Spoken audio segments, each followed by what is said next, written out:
The Piasa bird was by Indians told, a long-time sharp bird flying dragon bow. A man-eating fiend which did and still rates, the worst ever seen in the 50 states. Though a story told and often retold, 'tis one will never ever felt grow old. Come from hill and dale for soon to be heard is that thrilling tale, the Piasa bird.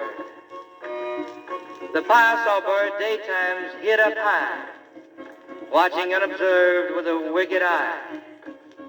Nighttime swift winging down upon the earth, carrying off living to its lofty perch.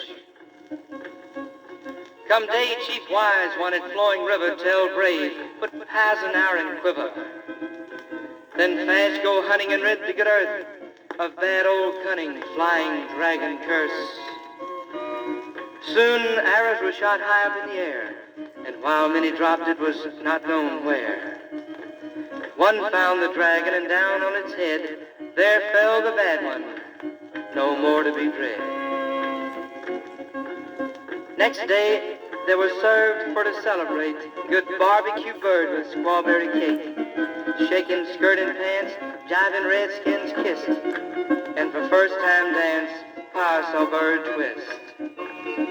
It's grab you a chicken, fat or skinny thing, and when pulse is quickened, start right into swing.